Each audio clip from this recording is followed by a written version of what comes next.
¿Qué tal? ¿Cómo están? Bienvenidos a Fútbol Infinito. Hemos regresado, volvimos, como decía Jaime recién, nos volvimos a ilusionar con el fútbol infinito. ¿Cómo te va, Jaime? ¿Cómo estás, Vizca? Un saludo para ti, un saludo para todos. Estoy, no sé si enojado, preocupado, decepcionado. Me dirás Bueno, cuál es la palabra. A ver, el detonante tiene que ver con la Fórmula 1, pero una vez que pasó aquello en la Fórmula 1, lo trasladé enseguida al fútbol.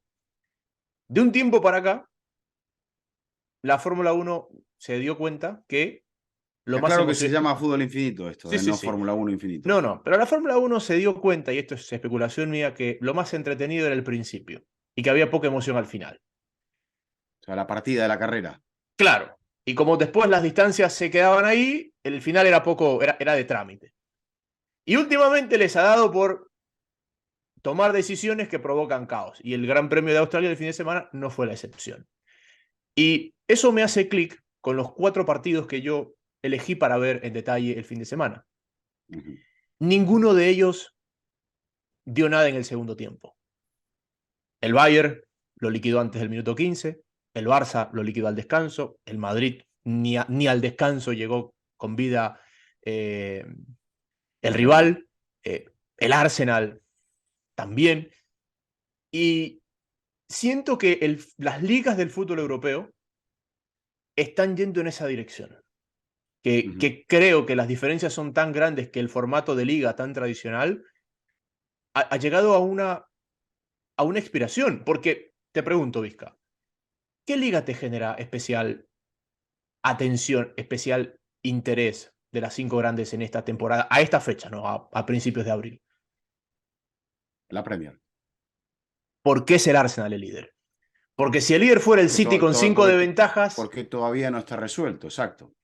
exacto. Pero si el líder fuera, si fuera al revés, City líder 5 puntos sobre el Arsenal, o hipotético 5, porque son 8, pero le falta un partido al segundo, Ujú, creo que no estaríamos tan prendidos como estamos, porque estamos tan prendidos porque es el Arsenal. ujú, Así como le miramos de reojo la más resuelta de todas, que es la Serie A, porque es el Napoli. Pero si ujú. fuera la Juve o, o los tradicionales, tampoco le prestaríamos tanto interés. ¿Y qué va a pasar? Porque esta temporada, por ejemplo, y yo sé que fútbol infinito no béisbol infinito, el Ujú. béisbol se chocó con una barrera con la que viene enfrentándose hace casi 10 años de que el deporte no entretiene. Y han metido una serie de reglas como tratando de recuperar algo de entretenimiento en el deporte. Yo sigo sin estar a favor de la Superliga, pero siento que algún retoque necesita el semana a semana del fútbol europeo desde el atractivo. Bueno, creo que eso nos lleva al debate de cómo las diferencias se han estirado, exacerbado una vez que llegó gente que no pertenecía al fútbol. Creo que el fútbol ha cambiado de manos, Jaime. Eso es lo que queda patente. Hoy tenemos gente que no tenía arraigo en el fútbol europeo, hay que decirlo, los árabes, los americanos, las empresas que ahora están volcadas decisivamente al fútbol porque es el más global de los deportes. Yo no creo que el fútbol necesite en el juego per se un retoque. Sí, lo que necesita es nivelar, balancear, equilibrar el plano del juego para que no veamos en un fin de semana después de la fecha FIFA, muy convenientemente, como el Barça jugaba con el Elche, ya casi descendido, como el Real Madrid recibía al Real Valladolid, un equipo también que está peleando por no descender. En el caso del clásico alemán, no esperábamos esto, pero sí esperábamos una reacción del Bayern por el cambio de entrenador.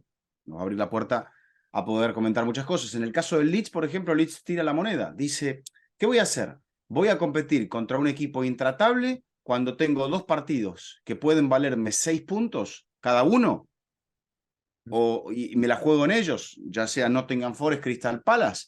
Voy a ellos porque ellos son los más, digamos, los que me proponen una competencia. Todo punto vale en la salvación, pero decía, pensaría Javi Gracia que ese partido no le valía para pelearlo, por cómo No, y no está se la lo puedes cosa. discutir. Y no se lo puedes discutir. No, Para mí Javi Gracia tiene toda la razón en lo que hace, pero es porque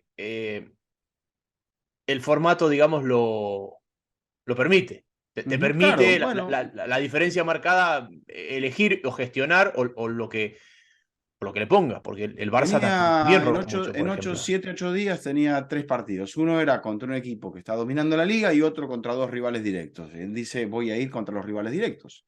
Eh, Casualmente en todos hablamos de 4, ¿no? 4 goles que marca, dando vuelta al partido, el Manchester City frente a Liverpool, 4 goles de arranque que marca el Real Madrid, después terminan siendo más, 4 goles de arranque que marca, bueno, 4 goles que marca el Fútbol Club Barcelona, 4 goles que termina marcando el Arsenal, 4 goles que marca el Bayern y después se retoca un poquito el resultado. Tenemos un clásico que me parece que es muy importante en el contexto de la temporada, Jaime, a mitad de semana, clásico de Copa del Rey, semifinal de vuelta entre el Fútbol Club Barcelona con ventaja de 1-0 frente al Real Madrid, viniendo el Barça de 3 victorias consecutivas frente a su eterno rival. No vamos a tener Champions en esta semana, pero creo que estamos viendo en esta presión del fútbol cosas que pasan como el cambio de entrenador en el Bayern. Para mí, cuando estábamos sin hacer fútbol infinito, ese es el tema que más me provocaba meterme, no sé en el caso tuyo. A mí también, sobre todo que me tocó agarrar un tuit mío donde yo había puesto cómo Nagelsmann parecía haber alineado el vestuario y a la oficina atrás de él, y que es cuando el Bayern mete esa racha de 3 victorias seguidas, se pone líder de la Bundesliga, elimina al PSG, y me tocó agarrar ese mismo tuit y ponerle arriba qué rápido que esto expiró. Porque aquello que pareció desde fuera, inclusive cuando le gana esa pulseada al capitán Neuer, parecía, a ver, no sé si tú veías alguna fisura distinta, pero a mí me parecía que Nagelsmann se había impuesto. Yo creo que no, a Neuer, ni a Neuer ni a Müller le ganó la pulseada. Esa es la realidad. Ok. O sea, para ti sí Bueno, estaba, para mí no ahora estaba en el aire. estamos hablando con el resultado opuesto, Claro, obviamente. no, en la previa para Diario del mí. lunes, no, para mí nunca pudo imponerse, porque desde arriba nunca acabaron por ver, o sea, estamos viendo algo que ya hemos visto con el Bayern. O te domina en una competencia o te domina en la otra. Pero si no hay paz entre el palco, el vestuario y el banco, Ujú. difícil que el proyecto progrese. Porque ya lo hemos visto con Kovac, lo habíamos visto sí una cierta armonía hasta que se empezó a desgastar un poquito la cosa con Flick. Creo que Heinkes, por su señorío dentro del banco, es el que más en los últimos años duró, volvió, se extendió, lo aguantaron aún cuando pierde una final en casa contra el Chelsea, pero una final incluso donde en los tramos finales del partido, cuando ya estaba con ventaja, lo saca a Müller, que estaba agotado, y cuando se le descarrila la situación es cuando ya Müller no estaba en el campo de juego. Tema aparte.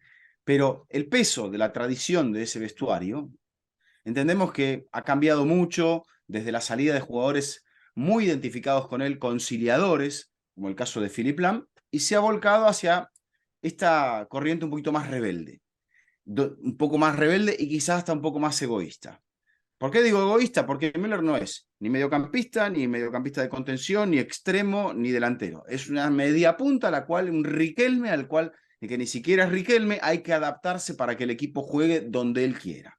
Y ahora, bueno, Tuchel, que no tiene tantas pulgas, tendrá que adaptarse a todo esto y tratar de encontrar la mejor versión. Por lo pronto se ve que modificando ciertas estructuras del equipo puede llegar a ganar la Copa de Europa, porque hasta aquí el Bayern, más allá de que tenga ahora el City, Jaime, ha ganado todos sus partidos, o sea, y no ha jugado contra equipos menores. No, para mí también era uno de los temas que más me llamaba la atención. Yo te digo, desde afuera y en la previa yo pensé que había ganado la pulseada. Digamos, para mí, de todos los entrenadores despedidos en este año, el que más sorpresa me generó fue Nagelsmann, porque me parecía que la peor parte de la tormenta ya la había superado. Pero en el fondo, creo que no habla bien del Bayern, porque creo que la oficina, que Oliver Kahn y compañía, no están seguros de cuál es el futuro. No están seguros de cuál es el paso en esta evolución, porque, ojo, el Bayern, quizás el más tradicionalista de los grandes equipos de Europa, se encuentra en una encrucijada porque es el peor momento de las selecciones alemanas, que en gran medida giran en torno a los jugadores del Bayern. Eh, Se ha fracasado un entrenador vanguardista y ha fracasado por dos hombres en el vestuario, entre comillas, en la recta final de su carrera, más una oficina que duda de cuál es el futuro. Y cuando tú te pones a ver un poco cómo está armado el mapa, es muy fácil puntualizar los del Citigroup y los de Red Bull, porque se llaman igual todos. Ujú, Pero estamos ante la multipropiedad en estado puro. Porque ujú. todos esos equipos de la Premier League tienen hermanos menores, en Bélgica, en Holanda, en Japón, en Estados Unidos. Cuando ves el fútbol belga, que ha crecido muchísimo, bueno, esos son los hermanos menores de muchos de esos grandes equipos. Y el mapa está un poquito estructurado así, y te encuentras con que el Bayern es una isla eh, que fue vanguardista en un momento y que por eso se convirtió en la potencia que es, pero que tampoco ha evolucionado ni en la dirección que evolucionaron Madrid y Barça, ni en la dirección que están evolucionando aquellos equipos de multipropiedad de la Premier League. Y me parece que cada insinuación de que se necesita un cambio estructural termina con un fusible que vuela y que Mira, vuelves a entrar a un sí. ciclo. El tema de la multipropiedad, creo que hay diversos modelos de la multipropiedad. Hay una que conocemos, que es clara, que es explícita, como las de Red Bull, las del Citigroup, y hay otras que no, lo que puede llegar a pasar ahora, si de alguna manera la familia real de Qatar compra el Manchester United, va a tener un segundo club después de tener el Paris Saint-Germain. Eh, Son dos transatlánticos, ¿no? O sea, bueno, uno sí, el otro wannabe.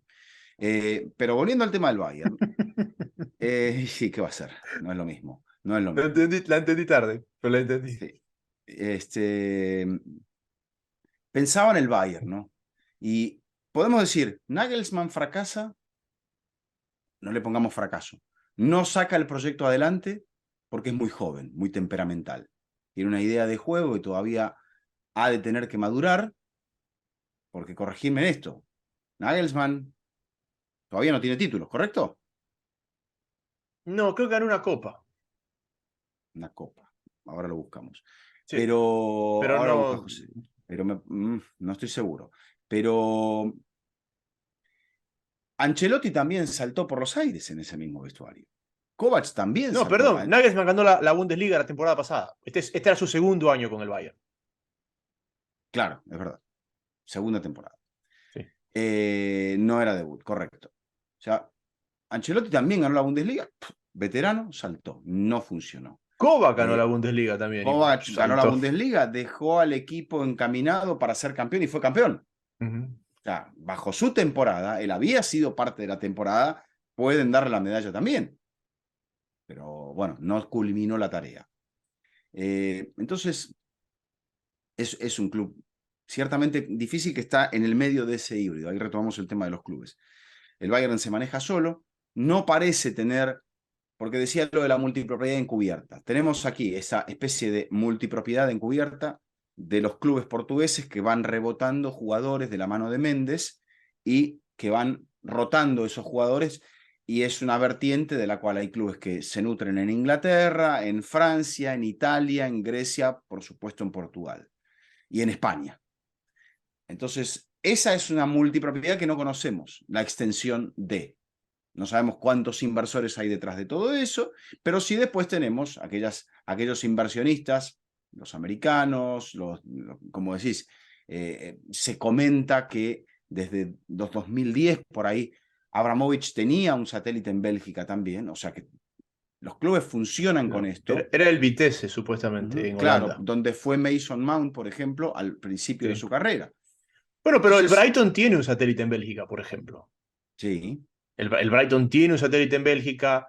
El Watford y el Udinese son puede hermanos. ser un satélite un poquito más sui generis, pero sí, Granada, Watford, Udinese, El sí, Toulouse es hermano de alguien también de la Premier.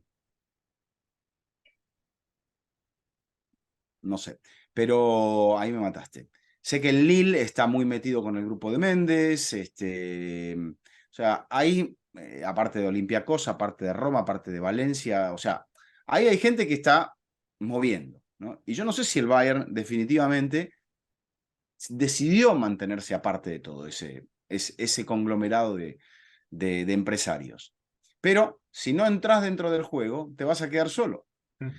Laporta tuvo que hacer negocios, o mejor dicho, Bartomeu tuvo que hacer negocios con Méndez, y finalmente, cuando se va Messi, le cede, o en el punto de transición, le cede o hacen un pacto que se hacen cargo de Ansu Fati. Y bueno, ahora está problema con el padre de Ansu Fati, el Barça y demás, que bueno, la gente no está contenta, pero porque Ansu Fati no está jugando bien. Ahí tenemos otro tema pendiente de qué es lo que va a pasar con Messi. En algún momento lo retomaremos.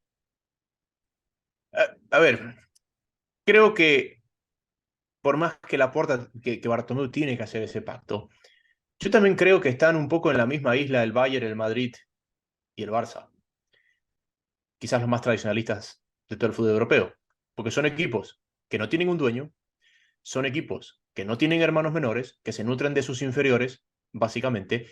Y claro, si tú ves, por ejemplo, el caso Citigroup, que es el más a la vista, que tienen uno en Uruguay, uno en Estados Unidos, uno en Japón, Brasil. no, el Citi no tiene en Brasil, el Red Bull tiene en Brasil. Me parece que tienen uno en Asia. Otro en Asia, aparte del Japón, En es más el Australia, Manchester. Australia, Australia, el Melbourne. Entonces, ¿qué pasa? ¿Cómo se te facilita fichar? Porque tienes el caso de Tati Castellanos, por ejemplo. A Tati Castellanos lo ficha el Montevideo Wanderers. Montevideo City Torque. ¿Le va bien? Va a la MLS. Mejor jugador de la MLS. Va al Entonces, Girona. cuando Castellanos la rompe en la MLS, el Citigroup dice, ¿cuánto me costó Castellanos desde el día 1 hasta hoy que es figura de la MLS? A mí me costó 15 millones de dólares. Si alguien me pone 15 millones de dólares, lo vendo. Si no, lo llevo a otro de mis equipos. Porque lo coloco. No está para el Manchester City, pero sí está para el Girona. Nadie me da 15 por él. Bueno, perfecto, se va para el Girona. Entonces tienes esta piscina de jugadores que tú controlas en cuanto los vendes. Ahora, si tú eres el Real Madrid o el Bayern, que no tienes esa piscina de jugadores, porque no tienes esos clubes hermanos en diferentes partes del mundo que te nutren jugadores, tienes que ir a pagar por ellos. Entonces no puedes competir Bueno, pero ahí económicamente. nos estamos yendo un poquito demasiado por las ramas, porque no es el punto. Creo que tanto el Bayern como el Madrid, dos equipos de lo más tradicionalista, que hacen negocios con los que tienen que son más pragmáticos en ese sentido, son los que tienen que enfrentarse más, quizá el Barça también, a esta situación de jugadores veteranos simbólicos. Hablamos del peso de Neuer y del peso de Müller. Dentro de años hablaremos del peso de otro jugador, no sé, de Kimmich, de Goretzka, que van a ser el relevo de ese vestuario. Pero el Madrid tiene esta situación. Y fíjate cómo el Madrid gestionó en su momento, sobre todo Florentino, con Ramos, con Casillas, con Raúl, con Cristiano. Con Bale no lo tuvo que gestionar porque me parece que se deshizo solo el efecto Gareth Bale, pero querían generar un jugador emblemático en ese sentido. Y ahora lo están teniendo con Benzema, pero Benzema se me hace que es mucho más dócil y él no va. Creo que Benzema entiende, después de todas las cosas que le han pasado en su carrera a nivel de selección, que si el Madrid le ofrece X y él puede seguir, va a tratar de seguir, porque está ahora a punto de convertirse, no solamente por la cantidad de goles, en el cuarto jugador más anotador en la historia del conjunto blanco, pero es, más allá de eso, un símbolo del Madrid en esta época. Un Madrid ganador, un Madrid que necesitaba, cuando él llegó, muy joven, rearmarse ante un mundo del fútbol que iba cambiando, y Florentino, que lo quiere mucho, dice, ya están hablando de la renovación. Y Benzema tiene 35 para 5. 36. Bueno, y es un Entonces, poco la misma mentalidad de Kroos y de Modric. Yo creo claro, que esos dos también es como dicen, bueno, si podemos seguir, seguimos. Y si nos dan un año, nos dan un año, pero acá nos vamos a retirar. exacto, no hay tanto problema, no tenían esa situación de decir, no, yo tengo todavía mucho que demostrar, como el caso de Ramos. Él dijo, si yo puedo seguir aquí, ¿dónde voy a estar mejor? Después, cuando no me ofrezcan algo y yo sienta que ahora retoma el nivel de la producción de goles Benzema con los que hizo este fin de semana, pero no venía teniendo un buen año porque no tiene un buen año a nivel físico. Y bueno, en este punto el Madrid celebra los goles que ha hecho, la efectividad que está mostrando, el hecho de no tener que jugar con la selección, de estar bien físicamente, de apuntar a este último tramo que, como decíamos, a mí me parece mentira, donde se va a jugar el futuro del proyecto, de Ancelotti y de muchas otras cosas. Ujú. Yo no sé si Ancelotti ya lo tiene pactado con Florentino y se va a ir con la selección brasileña, que ese es otro de los temas, pero yo creo que Ancelotti se va a ir si le dicen que se tiene que ir. Sí, él no se va a ir por voluntad propia. Ahora también, Benzema, Modric y Kroos, que creo que son los emblemas que siguen en el equipo, también estuvieron ahí y vieron cómo se fue Casillas, cómo se fue Cristiano, cómo se fue Ramos, y dicen, bueno, por ahí la pulseada no es el camino. Pero Y nos fíjate que podemos hay ir algo de mejor. coincidencia en los tres, Jaime.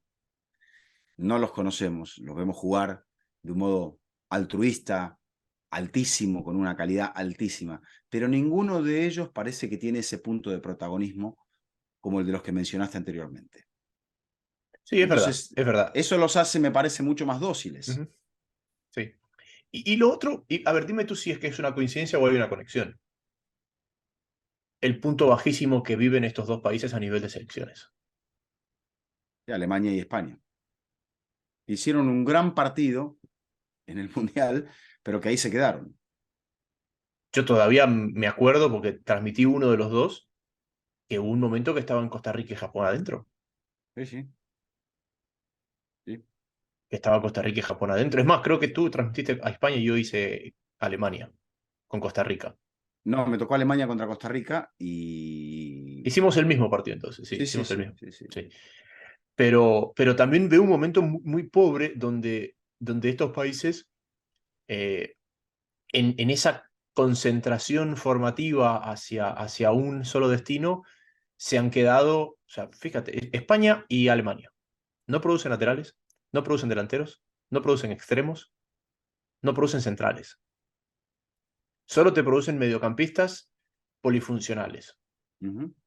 Porque Sí, los sí. únicos hombres de contención natos que han producido esos dos países son Rodri Busquets, y, bueno, vaya bueno, lejos, ¿no? claro, pero de la nueva generación es Rodri y te diría Goretzka. A un nivel muy alto, sí. Ujú.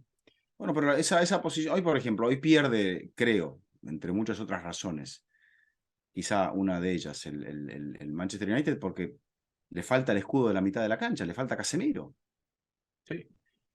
Pero que esa posición, curiosamente, terminó sudamericanizándose cuando fue dominio europeo y africano durante mucho tiempo.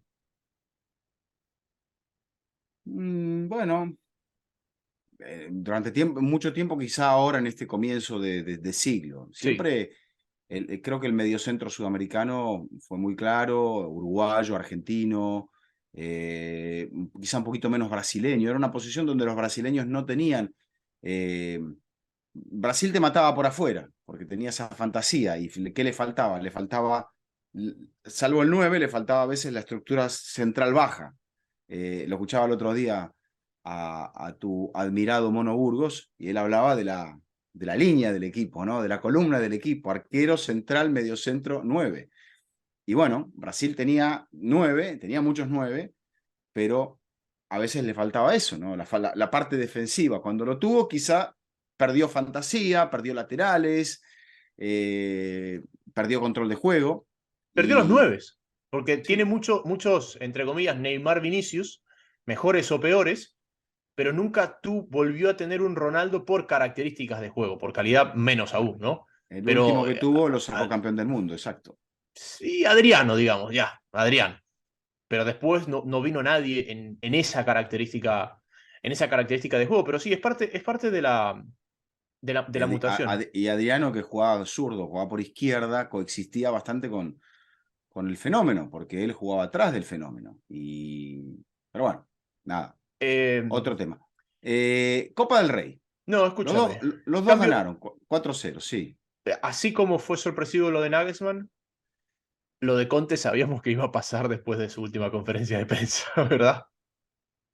Era una cuestión de que se pusieran de acuerdo en qué hacer, que lo convencieran a Stellini de seguir y que ganaran un poquito de tiempo para ver cómo volver a arrancar. Y arrancará el lunes el Tottenham con la situación de que aún con partidos más pueda llegar a volver a meterse incluso hasta en la tercera posición de la liga. No está todo perdido, pero creo que el Tottenham tiene que pensar a futuro en qué sentido va a ir. Si va a ¿Tú ir crees? con Luis Enrique, con Pochettino. Mucha gente decía en Inglaterra, ¿y por qué no le preguntan a Harry Kane? Sería como cederle demasiado a Harry Kane. Pero hay veces que cuando un club está buscando una identidad de juego, y la identidad te la pueden marcar tus jugadores, es decir, bueno, nosotros nos sentiríamos mejor, elijan ustedes, pero nos sentiríamos mejor con un entrenador que nos dé la pelota. No en el 90% del juego, porque será imposible, pero sí necesitamos jugar con la pelota. Y ahora estaba viendo eso, leí ahora, esta mañana, un artículo sobre el Atlético de Madrid, esta mutación del Atlético de Madrid, que de acuerdo a los jugadores que tiene Simeone, comprende que necesita más control de juego. Y con este sistema, con estos jugadores de mayor control de juego, estamos viendo cómo el Atlético, a hoy, esperemos no, le está rindiendo resultados. Sí, pero volvemos al tema de la disparidad de las ligas. Le está rindiendo resultados en España ante el resto. En Europa no sé si le alcance. Y para Creo pelear que arriba. no le alcanzó en Europa. El Atlético siempre compite. No le alcanzó en Europa porque lo tomó. Creo que ese comienzo de temporada fue el peor momento del Atlético de Madrid en mucho tiempo, hasta el punto de que estaba ahí la continuidad de Simeone. Y hoy todo el mundo está diciendo, ojalá que Simeone siga. Oye, ¿cómo le está yendo a tu amigo Joao Félix? A propósito que no lo vi ayer. Eh, Le está yendo como en el Atlético de Madrid, pero juega más. Ya no tiene excusas. Ya no tiene Le excusas. está, le está yendo como en el Atlético de Madrid. A ver, no, sí, perdón, te iba a decir otra cosa. Creo que el Chelsea es un proyecto que va a tener que pegar otro volantazo ahora. O sea, porque de Tuchel es difícil que te encuentres un mejor entrenador que Tuchel. No sé las formas humanas, pero lo que había conseguido en el Chelsea es de mucho cuidado. Y despedirlo así de buenas a primeras. En el partido contra el Aston Villa, te aparece un entrenador, ganador, campeón de Europa League como Emery, que te demuestra que está técnica, tácticamente, por encima de Graham Potter, pero por la experiencia que tiene a nivel de fútbol europeo, a nivel de competencia, a ese nivel alto. Y creo que el Chelsea entiendo la idea, quiere hacer un plantel joven, pero por ahora no es efectivo. Y encima de todo le falta mucho gol. Te voy a pasar, porque el otro día lo escuché, un artículo sobre la idea de la multipropiedad que tiene el dueño del Chelsea. Que así como tú decías, hay muchos estilos de multipropiedad, este es diferente. Porque claro, él viene del béisbol Sí. y en el béisbol, un poco como es una liga cerrada, la multipropiedad viene con la compra de equipos de ligas menores para nutrir. Bueno, cada Pero, equipo tiene equipos en las ligas menores, claro, pero cada no club. necesariamente en la misma ciudad. Ujú. Porque, por ejemplo, el de los, si no me equivoco, por ejemplo, el de los White Sox de Chicago, el equipo AAA juega en Charlotte, geográficamente en otro lugar, En totalmente ese distinto. jugaba Michael Jordan, así que Sí, sí. deberíamos saberlo. Bueno, jugaba Michael Jordan. Pero, por ejemplo, y esa es un poco la idea que él tiene. Acaba de comprar el equipo, pero es empezar a comprar estratégicamente para que todo se canalice hacia el Chelsea. Ujú. Eh, habrá que verlo cómo funciona. Y ya que se fue Conte, a mí lo primero que se me vino a la mente fue Nagelsmann, viendo de dónde ha comprado, no de la nacionalidad, sino de dónde ha traído Inglaterra a entrenadores. Si te pones a ver, Guardiola llegó de Alemania, Sí. Klopp llegó de Alemania, alguien más ahí llegó de... Bueno, March March había llegado había a llegado a Alemania, Alemania. había Ujú. llegado a Alemania. De Servi, no. No, ese llegó de Ucrania. Ujú. Ese llegó de Ucrania.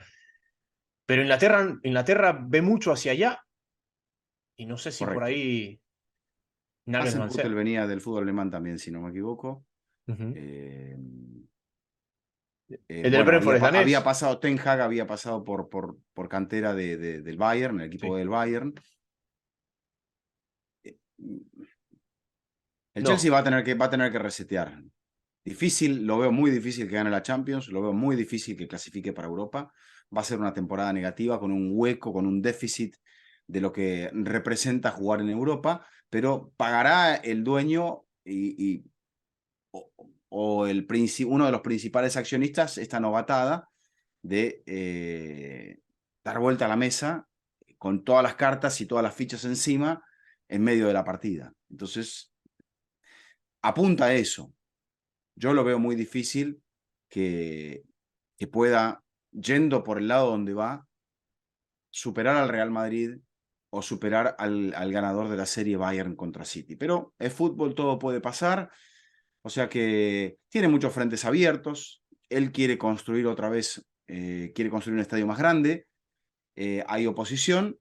Leía esto también. El Chelsea Football Club es el único que no ha cambiado su estadio del escenario original donde fue construido inicialmente. Los demás, así sea como White Hart Lane, que lo movieron un poquito, Ujú. el del Arsenal, que lo movieron bastante, de Fulham, Palace, West Ham, ni hablar, pero todos han cambiado el escenario de juego. Y el Chelsea no. Y bueno, yo no sé si el Fulham, porque me parece que Craven Cottage es original, No, pero Craven Cottage es original y yo creo que Old Trafford y Woodison Park son originales también. londinense te estoy diciendo. Ah, londinense, ok, ok, sí, sí. Sí, sí, solamente Craven Cottage es el otro. Ujú, Al menos de los que están en primera. claro. Al menos los que están en primera. Sí, yo creo que Craven Cottage está siempre ahí.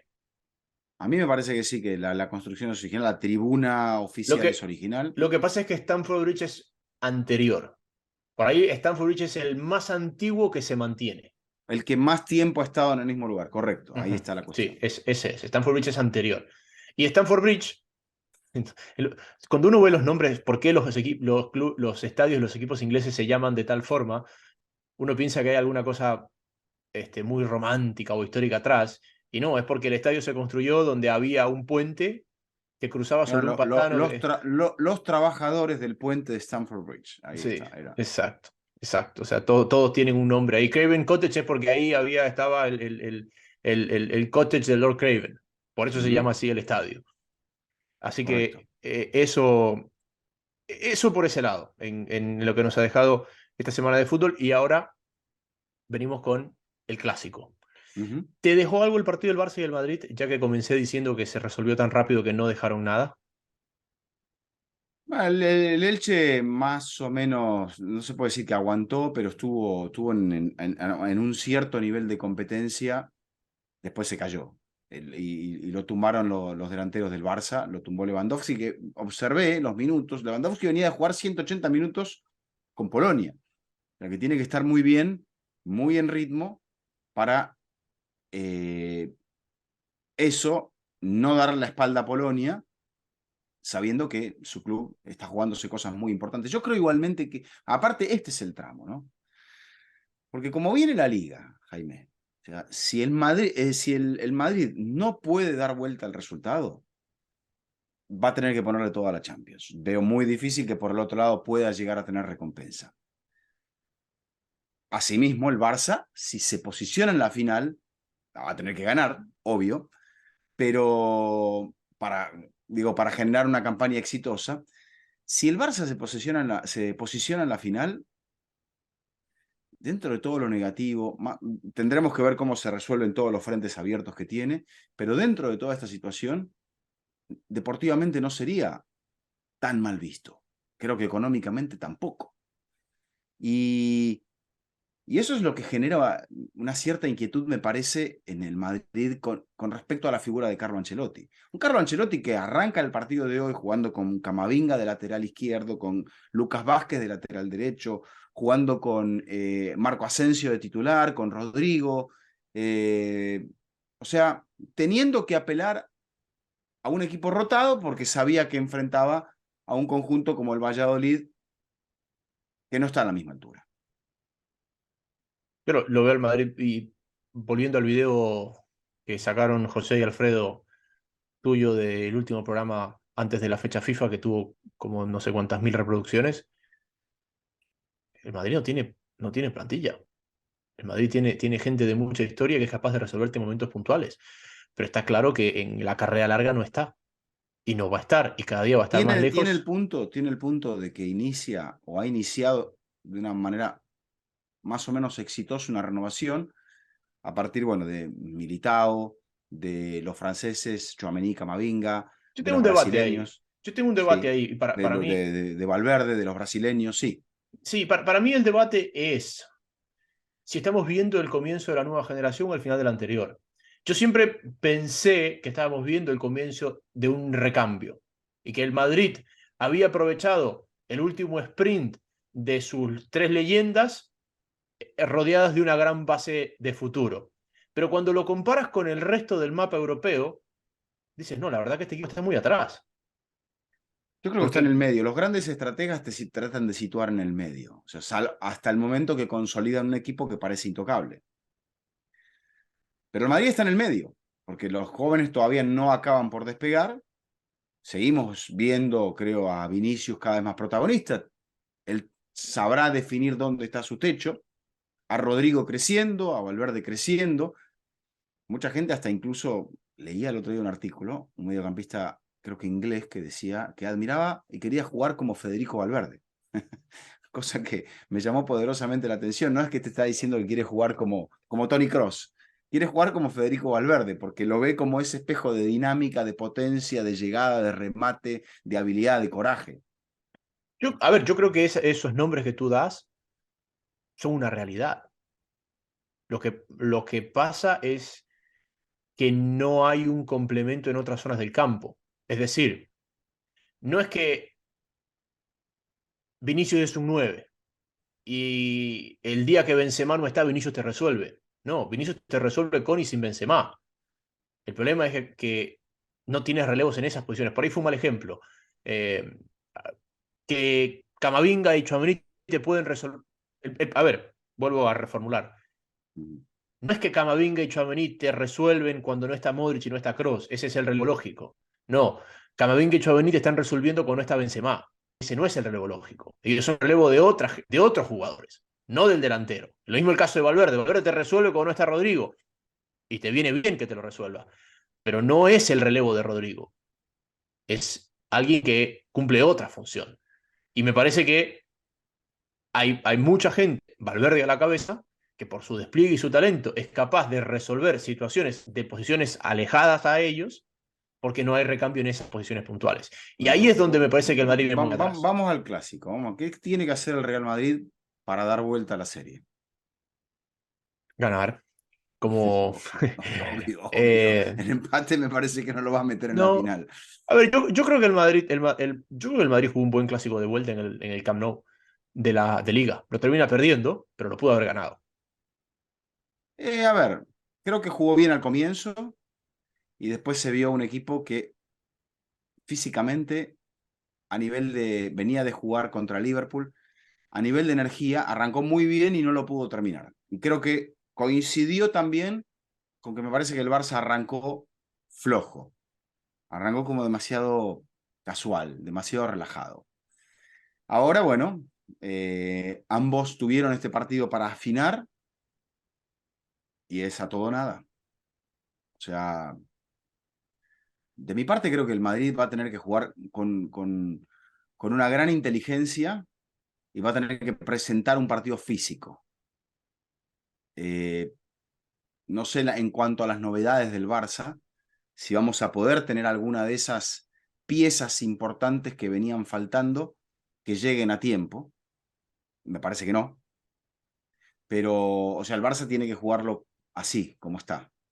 Y, y bueno, dentro de eso, el Barça es una fortaleza defensiva, va a apelar a eso, pero el Madrid creo que la intención que tendrá que tener es hacer un partido físicamente agresivo y tratando de encerrar al Barça, limitándolo al Barça para que el Barça no le maneje los tiempos de la pelota y eso. Creo que el Madrid, Jaime, jugó mejor el clásico que perdió en Copa de lo que jugó el clásico de Sí. Liga. Yo coincido contigo. Se juega distinto los partidos a finish también. Y me parece que el clásico de Liga lo que iba a abrir era una ilusión y este es un partido que lo que va a conseguir es una No tenía realidad. red el Madrid, por eso creo que lo pierde al final, porque no Sí. tenía red, estuvo muy cerca de ganarlo con esa jugada del Ujú. VAR. En otras oportunidades creo que hubiese sido un empate. Y lo otro esa es lo otro pasó más allá de que el gol de Frank Sieben en el primer tiempo, es un clásico que también el Barça te lo firmaba por tablas. Sí, porque Y ahora, le mantenía la diferencia. claro, y ahora, no, el de Copa también, con todas las ausencias que tenía el Barça en ese momento. Hoy lo que sí me parece es que este Barça, y reflejado en lo que hizo contra el Elche, tiene muchos delanteros en buen nivel y quizá lo que le falte sea esa pizca de juego, ¿no? O sea, al no estar Pedri, bueno, Gavi está bien, va a generar la vuelta de Busquets, de Jong, creo. Yo lo escuché a Xavi dejándolo de muy en veremos. Bueno, entonces de Jong no, Ujú. pero tiene con qué salir de la situación de que le falte de Jong. Bueno, por ahí es el clásico del que más completo va a llegar, de los Quizá, últimos tres. Que, con excepción del de la Supercopa. ujú. A ver, mira, el Madrid por ahí es un análisis simplista, pero lo hemos analizado hasta el cansancio. Es lo que tiene, depende mucho del rendimiento del día puntual, y el Madrid va a ser eso, el clásico, el rendimiento del día puntual, porque no hay sorpresas ni en cómo juegan ni en quiénes van a jugar si están todos disponibles. No, no tiene cartas escondidas. La carta escondida del Madrid es a qué ritmo va a ser capaz de jugar en ese día puntual. Esa es la carta escondida Bueno, pero del Madrid. el ritmo lo va a marcar, por ejemplo, yo creo que el Madrid tiene que salir con un plan de juego muy similar al que hizo contra el Liverpool, pero jugaba en su estadio. Esa es la gran diferencia. En el Sí. partido, en el partido de la vuelta. El partido de Ujú. la ida fue una cosa totalmente enloquecida, donde el Liverpool dice, tenemos que jugarnos, se vio todo, volvió a ver la final de París, volvió todo, a ver todo. Y dijo, Klopp, allá arriba, a tope. Y así le fue. Y se le acabó el combustible. Le estuvo a tope 15 Exactamente. minutos y se le prendió el foquito del combustible como se le No, prendió no, el no, fin de semana. exacto, el motor le recalentó y estalló directamente. Dice, Como en la está vieja botando Fórmula Uno aceite, rompió el motor. está botando aceite. ¿Por dónde? Por todos lados. Así estaba el Liverpool, así está el Liverpool. Pero lo otro, por ejemplo, cuando yo vi la alineación del Barça y lo vi a Eric García de volante de contención, dije, bueno, está rotando pensando en el clásico. ¿Mm? Y va a poner a los que quiera poner porque es el Elche y todo. Pero después cuando lo escuché a Xavi en la conferencia de prensa, y él dice, no, esto es algo que Jordi Cruyff me lo viene sugiriendo hace un buen tiempo y hoy día era la oportunidad y la verdad estuvo muy bien a la altura y creo que tenemos a alguien en esa posición. Ujú. Más allá de si juega o no juegue clásico como volante de contención, Eric García, ¿lo ves a largo plazo posible o piensas que es un tapón? Creo que por manejo puede llegar a darse una transformación. Es un jugador que bueno, le gustaba mucho a Luis Enrique por justamente el juego de pies. Creo que atrás comete muchos errores que por ahí se pueden llegar a minimizar en el medio campo. Tiene una formación de Guardiola, que lo tuvo en el City y que me parece que eso lo va a poder colocar y que le gustase a Luis Enrique también, bueno, ese es un punto que a mí me indica que ahí allí hay un jugador muy técnico. Cuando uno cuenta con un jugador tan técnico, yo creo que se puede adaptar a jugar en Mm. diversas posiciones, salvo que, por ejemplo, a Busquets en un nivel de juego que sea más lento, y yo lo pongo a jugar muy cerca de los delanteros, Sí. pero cuando tiene que tener otra dinámica por la exigencia es muy alta, lo tengo que tirar para atrás, que es lo Busquets que es un quería hacer jugador, Van Gaal con Riquelme, por ejemplo. es que a eso voy. Busquets, si Busquets hubiera nacido en Argentina a mediados de Sí, los 90 sería sí, un 10. sí. Como Dani Parejo y casi todos esos jugadores. Ahora, también es cierto, perdón, también es cierto, Vizca, Sí. que como el Barça te juega mucho como falsa línea de tres, y muchas veces es Busquets o De Jong el que se mete como tercer central, si tú tienes a Eric García, puedes jugar mucho con eso. llévame atrás en el tiempo, porque no conozco la cronología, pero el Barça de Cruyff que jugaba con línea de tres, muchas veces ese tercer central era Koeman. Koeman era central reconvertido a mediocampista o era mediocampista reconvertido a central. Creo que lo segundo. O sea, él era lo opuesto a lo que estaría haciendo Xavi con... Lo que hizo Luis Enrique con Rodri. Claro. Bueno, pero no, pero España no jugaba con tres atrás. Bueno, jugaba encubiertamente con 3 atrás, pero sí, daba un poco esa sensación. Rafa Márquez no jugó de 5. Bueno, no, en México jugó de 5. Sí, Rafa sí. Porque Osorio hacía la línea de 3 con Bueno, Rafa y después salía. Lothar Matthäus empezó a jugar de 10, de media punta, jugó de mediocampista central y terminó jugando de libre. Sí. Beckenbauer era un líbero, era el libre ideal del fútbol alemán, que no era el líbero del fútbol italiano, porque el líbero italiano era el que, como decían, barría detrás de la defensa. No era lo Claro. mismo. Beckenbauer era ese libre que había sido medio centro y jugaba como comodín. Cuando el equipo a veces se quedaba con los dos centrales, él se acoplaba como un medio más y sacaba al equipo desde el fondo y rompía líneas porque tenía un gran manejo.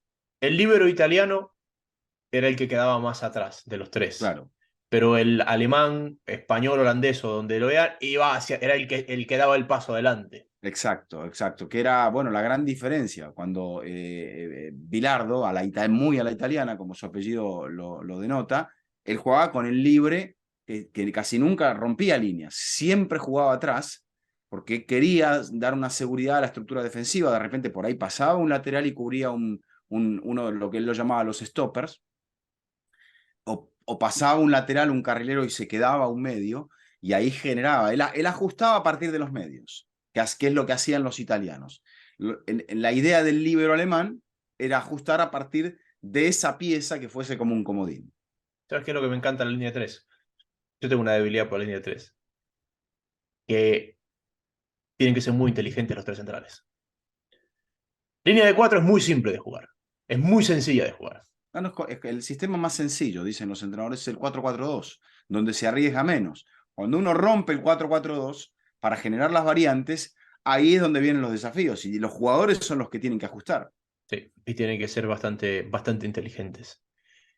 Porque hay una armonía, digamos, hay un relevo mucho más constante y hay unas responsabilidades mucho más determinadas en la línea de 3 que en la línea de 4. ¿Qué más tenemos, don Eduardo? Cuénteme, ¿cómo ha estado su semana? ¿Cómo le fue la fecha FIFA? La Bueno, no, fecha FIFA más intrascendente sí, de hace mucho tiempo. no, la fecha FIFA, viendo los dos partidos de celebración de Argentina, más simbólicos que otra cosa, más importantes para los jugadores desde lo emocional que desde lo futbolístico. Yo no sé si te pasa, pero últimamente cada que lo veo al enano emocionado me emociono. Y yo creo que uno no tiene que olvidarse el camino que él recorrió para poder llegar a eso. Ha sido duro, ¿eh? La gente se olvida y yo sobre todo veo a los medios. Y no sé dónde estuvo el punto de quiebre, si en el fallecimiento de Maradona o fue anterior con la Copa América del 2019, pero yo vi se nota un punto de quiebre allí. No sé si lo genera el presidente de la AFA, no lo sé, pero lo cierto, si lo generase el presidente de la AFA, sería un punto más por el cual habría que darle mérito, por el cual mucha gente no quiere darle mérito a Claudio Tapia. ¿Cuál es el mérito de Tapia? Yo no lo sé, pero de que El, tiene el, el, mérito, uff, tiene muchísimo mérito. te voy a dar una razón. Lo puso Scaloni. Sí, sí. Hay una O entrevista que sea, da vueltas por o ahí. alguien se lo sopló, quizá Menotti, y le dijo este. Hay una Y entrevista por él ahí de Simeone vieja donde hace 2 años le preguntan por Scaloni y Simeone la tenía clarita, no sé si la escuchaste esa de ahí, donde, lo donde he escuchado dice, hablar al Cholo, no recuerdo la data de la entrevista. sí, sí, sí, no, era una entrevista de hace 2 años, algo así, 2 años antes del Mundial, donde él le dicen la típica pregunta, ¿no? Ponen a Scaloni, este interino y toda la cosa, y claro, la ronda de medios era todo entrenador argentino, le preguntaban por la selección, a Gallardo, a Simeone, a Pochettino, a todo, y Simeone dice, pero si está él ahí, dice. Dice, ¿qué te hace pensar que él no puede ser? ¿Por qué tiene que ser renombrado para...? Y como que metió... Y claro, en ese momento la gente dijo, tiró la pelota para afuera. Y después, 2 años después, fue tal cual lo dijo él. Ujú, bueno, exacto, él pedía tiempo para juzgarlo y dejarlo trabajar. Yo creo que hubo dos corrientes allí en Argentina, las que decidieron, porque era mediáticamente eh, efectivo, liquidarlo, y las que dijeron, ¿por qué no lo esperamos? A ver qué tal lo hace. Y bueno, yo creo que futbolísticamente es una lección, de esperar a alguien para ver qué tan bien pinta. Al Porque, punto, Vizca, que después la gente fue a buscar, en este post-mundial, la gente fue a buscar a los escalones de turno. ¿Quién está dirigiendo España? de la fuente, ¿De dónde vino? de juveniles, ¿Quién está dirigiendo Estados Unidos? Anthony Hudson. sí, ¿Dónde estaba Anthony Hudson? en juveniles.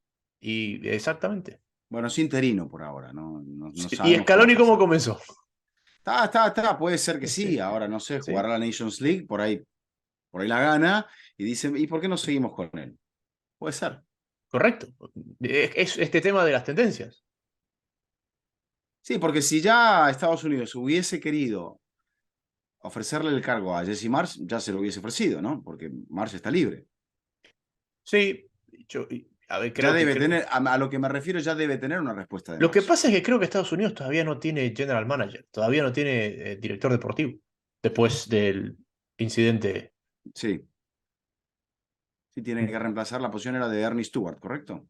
Sí, que se fue para el Feyenoord, ¿no? Bueno, Se fue para Europa. creo que nació en Países Bajos, Ernie.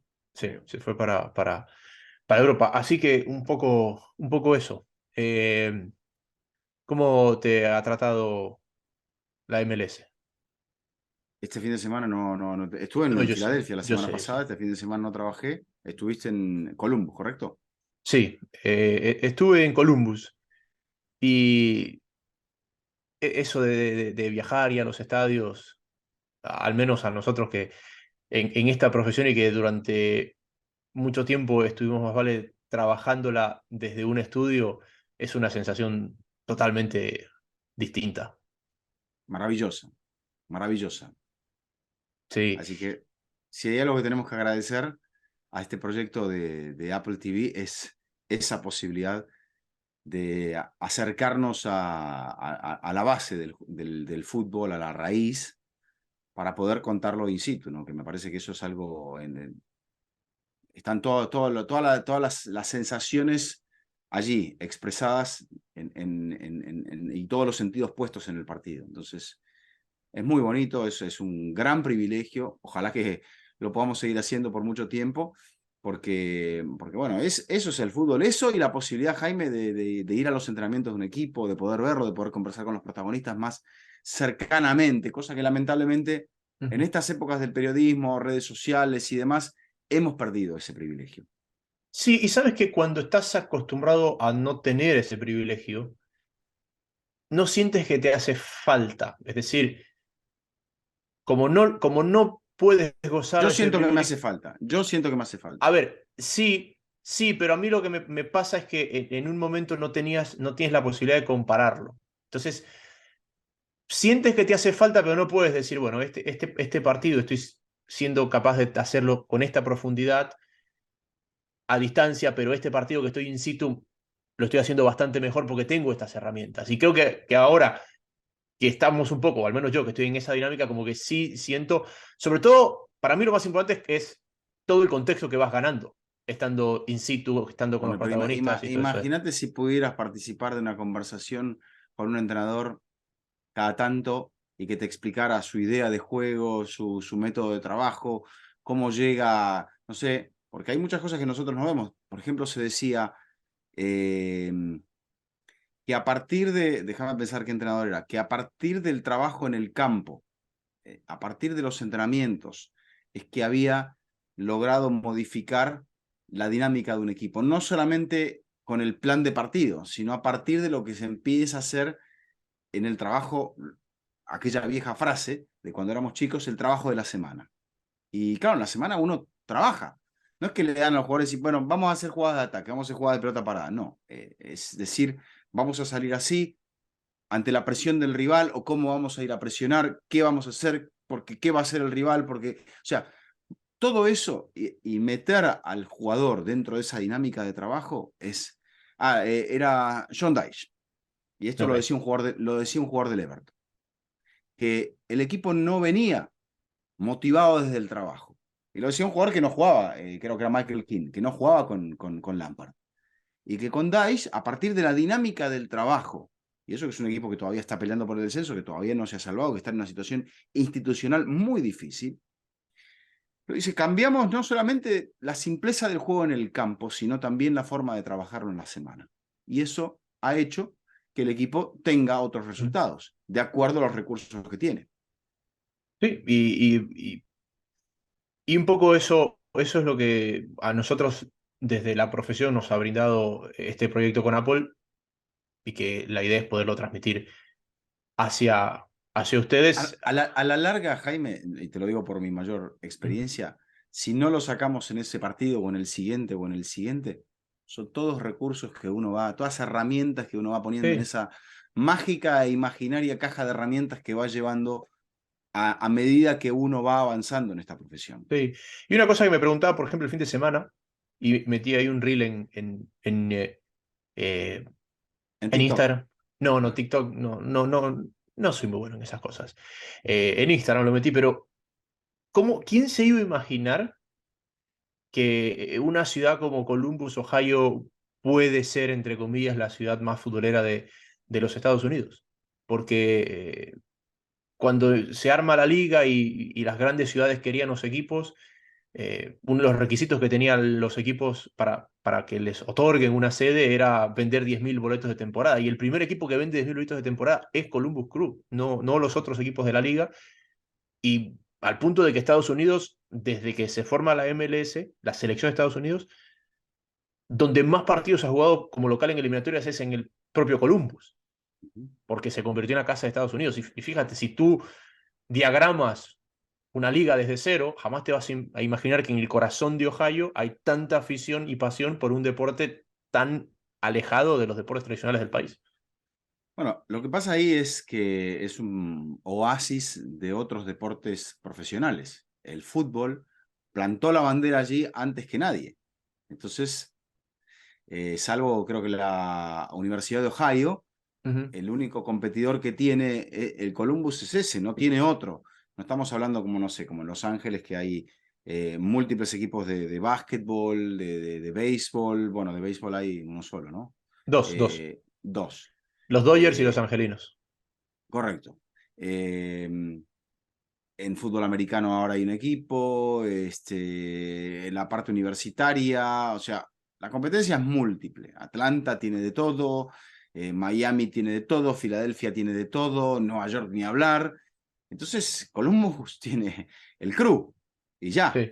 Después llegaron San, los Blue Jackets de la NHL, pero fue después. Ujú. Ya el Crew estaba ahí. Pero aparte, representa una localidad muy fuerte por el hecho de que es una zona del país donde la población predominante es americana, no es inmigrante. Y la base del fútbol la sigue, creo yo, y esto es un tema para discutir en Estados Unidos, la siguen cargando los inmigrantes. En la medida que empiecen a ser los americanos los que carguen con esto, quizá el resultado va a ser distinto, aunque generalmente por la constitución, la característica del país, me parece que siempre va a ser Ujú. una situación de mezcla. Sí, exactamente. Para cerrar, tocaste el Tottenham, perdón, tocaste el Everton. Ujú, Uno más de los que está renovando estadio que está complicado. ujú.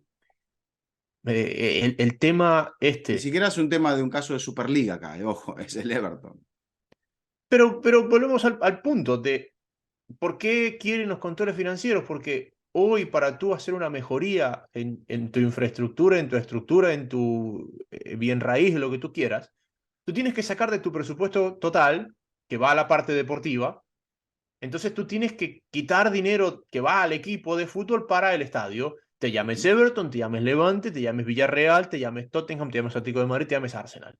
Y eso lo vas a pagar deportivamente porque sale del mismo pozo. En cambio, cuando tú tienes... Y un poco lo que ha hecho la Fórmula 1 ahora con el tema de los topes salariales.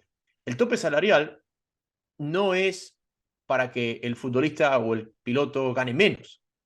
Es para que te sobre ingreso para que puedas reinvertir infraestructuralmente. Y me parece que las coincidencias de las malas temporadas posteriores a los equipos que han renovado estadios va un poco en esa línea, o que han reconstruido estadios.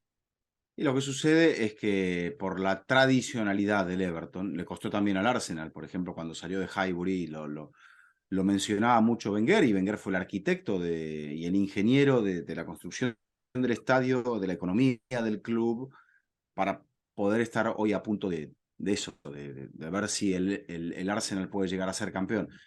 Lo que llama la atención del Everton justamente es la cantidad, y ahí están los dos equipos más tradicionales. El Arsenal nunca corrió peligro del descenso, pero el Everton está peligrando su posición en descenso o en primera división. 69, esta es la temporada 69 para el Everton, y si cae sería un golpe muy fuerte. Económicamente se le está haciendo muy difícil por el tema del movimiento de dinero, pero ahí hay un entrenador llamado a ver si lo puede conseguir. A propósito, este fin de semana debutó Roy Hodgson, el más veterano, ganó con el conjunto de Crystal Palace, le ganó al Leicester City, y el Leicester City despidió al entrenador. O sea, estamos viendo cada vez más estas situaciones también en la Liga Premier, que era muy estable con los managers, que le decían ellos, que ahora saltan por los aires de un modo vertiginoso.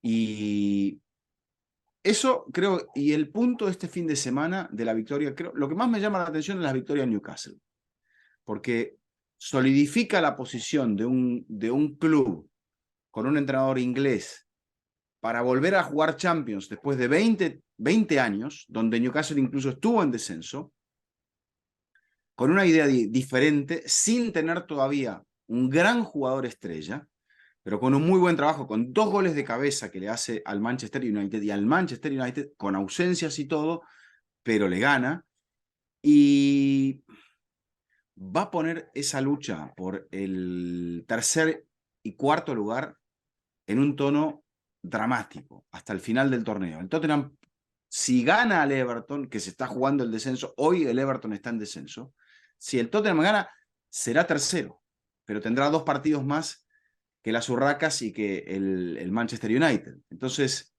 y allí seguimos viendo, no sé cuál es tu idea, ¿se recuperará el Liverpool? Yo creo que no. ¿Llegará al Brighton? Yo creo que no. ¿Llegará al Brentford? Yo creo que no. ¿Llegará al Fulham? Yo creo que no. Creo que son esos 3 para la tercera, cuarta y quinta posición. Yo pensaba que de los 3 estos sorpresivos, ¿no? El mejor, el Fulham, el que más fuerte iba a cerrar, y me parece que el que más fuerte está cerrando es el Brentford. De los 3. Yo sé que a la gente le gusta mucho el Brighton y sobre todo en Ecuador por los ecuatorianos y todo, y la verdad que si tú tienes que elegir qué partido ver, el más entretenido es el Brighton. El Brighton. Pero me parece que el que está cerrando mejor la temporada es el Brentford. Y ojo, que no Lo que se les pasa es que mete el Aston Villa. el Brentford Ojo no que no juega se les bonito. mete el Aston Villa. Ojo que no se les mete el Aston Villa ahí, de Puede tu ser. amigo Emery. Me pareció muy injusto a mí el despido de Patrick Vieira. Porque, y esto lo Pero que decía, no ganaba desde el 31 de a ver, diciembre. escúchame, te voy a decir esto lo dijo Vincent Company. No lo encontré yo, pero cuando lo dijo Company me puse a buscarlo y tenía razón. El Crystal Palace estaba 12º, ¿ok? Tenía 12 partidos sin ganar. En esos 12 partidos había enfrentado al Southampton y a los 11 equipos que estaban por delante de ellos en la tabla de posiciones. Es decir, en esa racha de 12 sin ganar, había perdido contra el Southampton, esa se la doy, pero los otros 11 partidos habían sido ante los 11 que estaban encima de ellos en la tabla de posiciones, donde incluía 2 partidos contra el United y Sí, 2 partidos con el Arsenal. sí. Entonces, claro, lo echas a Patrick Vieira y mira lo que viene con el calendario ahora del Crystal Palace. Leicester, que le ganó, Leeds, Southampton, Everton, Wolverhampton y West Ham United. Es decir, Vieira se comió esas 12 fechas con todos los de arriba y ahora Roy Hodgson viene como héroe con los 5 de abajo. Es que hay cuando arranca Emery, Esta fue, creo que la 9ª victoria de Emery en 17 partidos. O sea, más del 50% de victorias tiene. Él gana los primeros partidos contra equipos, digamos, accesibles, y después cuando va contra lo grueso de la tabla, ahí pierde. Ahí el equipo parece como que se le cae. Tiene lesionados, tiene un plantel corto, y ahora que vuelve a jugar, por eso tiene mucho mérito esta victoria. También en el camino le ganó al Brighton, le ganó al Tottenham, ha tenido buenas victorias el equipo del Vila. Y por eso yo creo que hay 2 selecciones de entrenadores que han sido muy buenas en la Premier. Una es la de Servi en el Brighton, porque es el entrenador que me parece va a dar un salto de calidad. Habrá que ver para qué va el Brighton. Si va a decidir vender a McAllister, a Caicedo, a Estupiñán, no sé qué otra figura joven más tiene por ahí, pero tiene mucho para vender. A mi toma. O a mi toma, ahí va. O si va a decir, no, vamos a hacer este equipo fuerte y vamos a tratar de pelear por Europa la próxima temporada. Todo el mundo se queda aquí porque han renovado a muchos de estos jugadores. Quién sabe si sea ese el camino. O venderán al que tengan que vender para hacerse de dinero, para mantener el proyecto a largo plazo. Yo creo que hay Pero 4 decisiones de entrenadores muy buenas en la Premier. la de Emery es una de ellas. ¿De La de Servi? Servi es otra. La de Ten Hag, bueno, esa fue, No, digo, en pero el medio de esa la temporada. en el medio. De Servi, Emery, al Sí, revés. Emery, De Servi, en ese orden. ok. Eh, Creo que la de Lopetegui fue muy buena. Sí, Agarró un equipo último y lo tiene 13º. sí. Y me parece que no había nadie mejor que Sam Dyche para agarrar al Everton. Por ahí no le alcanza, como tú lo dices, tiene una cantidad de problemas tremendo, pero creo que era el. Si tú me dices a quién para esta situación límite, ese, el Caruso Lombardi de la Premier League. Bueno, puede que sea así. Vamos a ver si acaba por salvarlo. Hay jornada a mitad de semana, hay muchos partidos que todavía queda El último partido pendiente de la 8ª jornada se va a jugar, que es el Chelsea-Liverpool. Curiosa este calendario, fue por el fallecimiento de la reina. El que tengo Primero yo jugaron es de el la de la segunda séptima. vuelta, sí, el primero jugaron el de la segunda vuelta y después el de la primera. Y hay partidos de la séptima todavía que se están jugando, o sea, y después nos van a quedar colgados partidos cuando se jueguen las semifinales de la FA Cup. O sea Sí. que va a ser todavía un poco más asimétrico todo esto. Creo, Jaime, que cuando jueguen Arsenal y Manchester City, la diferencia en la cantidad de partidos en la liga va a ser de 3. O sea, muy difícil determinar, salvo que el Arsenal gane allí, eh, porque hay 3 partidos de diferencia. O No, habrá 3 partidos. ahorita hay uno. Bueno, entonces serán 2 partidos. Claro, ahorita hay uno. El Arsenal tiene uno más que el City.